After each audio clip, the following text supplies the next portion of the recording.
So sir, ano pong masasabi niyo sa balitang kailangan na daw po o required na talagang may lisensya mga nagamit ng e-bike at kailangan registered na rin ito? Sa totoo lang naman kasi, So panawagan mo sir sa mga e-bike users. mga e-bike users to po, kung sakasakaling kayo po ilalabas sa ating national road o main road, manatili lang. Alright, what's up mga master? Andito tayo ngayon sa Calamba City at may issue dito na nabalitaan ako na required na daw mag-register ang mga e-bike dito. So for today's video mga master ay e-bike issue ulit tayo. So may nagsabi lang sa akin na mayroon daw dito ngayong bagong ordinansa na hinuhuli na daw ang mga e-bike dito, pero para matukoy natin yun ay maghahanap tayo ng traffic enforcers dito na pwede natin pagtanungan tungkol sa issue na yon. So let's go, samahan niyo ako at para mas updated kayo. So sa mga taga Calamba, Laguna kailangang update tayo sa mga issue dito at kailangan share nyo rin ang video na to para ma-aware yung mga kakilala natin na lalo na yung mga napapadaan dito sa Calamba or mga taga rito mismo sa Calamba City. So andito tayo sa Calamba City Hall Plaza at hahanap nga tayo ng traffic enforcers para ma-verify yung balita na yon. Sir, pwede ba kayo ma-interview sir tungkol sa e-bike?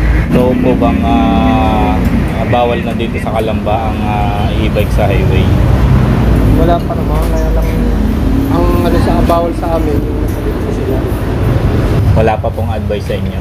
Yung lang sa amin, yung ulit sa mga pag nasa dapat lagi sila sa right way. Ang inuulit ang namin doon, obstruction po. Pero nanguhuli na po kayo? Hindi pa naman po.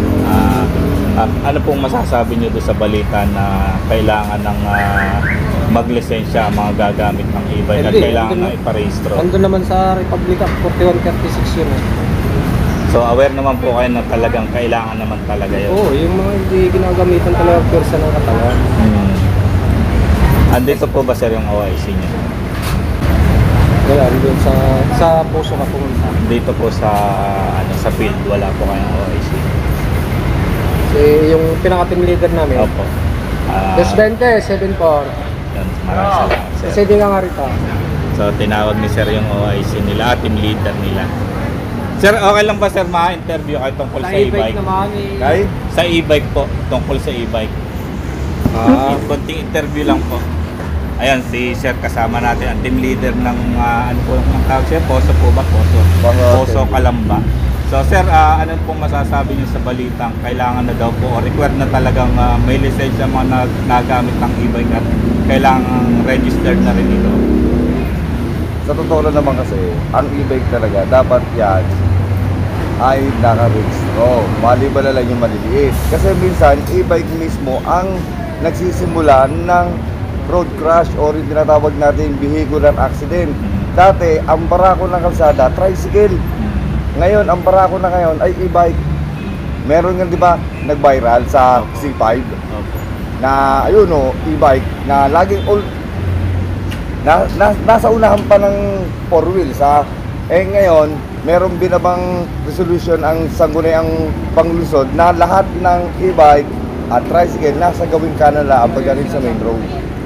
Pero kumbaga hindi naman po dapat hulihin kung halimbawa dapat nasa right sideline lane lang. Oo. Hindi, wala pa kasing binababang resolution ang sanggunian na hulihin ang mga e-bike. Pero dapat ang e-bike always lagi nasa kanan. Yung parang tricycle din.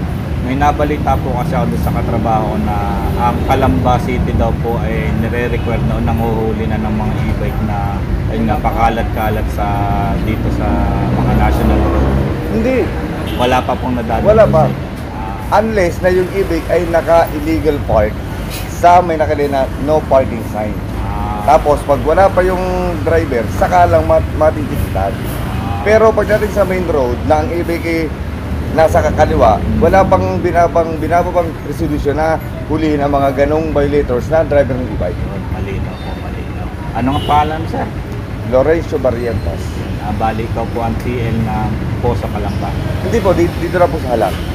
Halang Sa- lang po. Iba pa po yung ibang area. Magmula crossing to Bagong Kalsada.